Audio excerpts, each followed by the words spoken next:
Our top story tonight at 11, a Houston County man convicted of killing his grandmother in 2018 was sentenced to life in prison today. 41 NBC's Peyton Lewis was in the courtroom and has the story.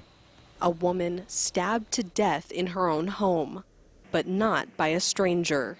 A Houston County jury convicted Jared Carter of killing his own grandmother, 81-year-old Valeria Mann. Judge Bo Adams sentenced Carter to life in prison, plus 5 years for the use of a knife. He also has the possibility of parole in the next 30 years. Judge Adams called this murder cruel and evil. In the end of it all, you ended her life. You're convicted of ending her life, which is unconscionable in and of itself, but then the violent manner in which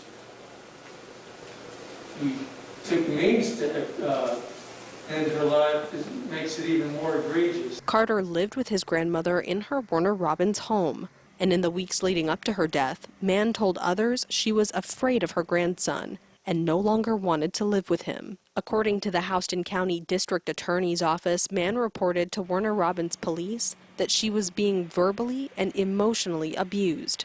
Adult Protective Services visited her home 1 week before she was killed.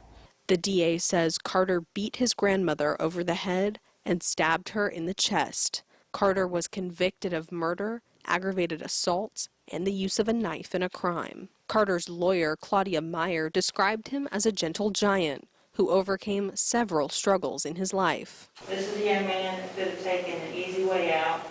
He could have pointed to the family issues and said, I'm not going to finish school, it's too hard for me. He could have been running the streets, he could have been stealing and robbing and using drugs, but instead he pushed to go to college. Prosecuting attorney Alicia Gassett calls the crime heartbreaking, since Carter was his grandmother's only living relative. This is a truly innocent victim that we're dealing with, and it's a domestic violence homicide case, and so yeah, these facts do shock the conscience, I think, to most people. In Perry, Peyton Lewis, 41 NBC News.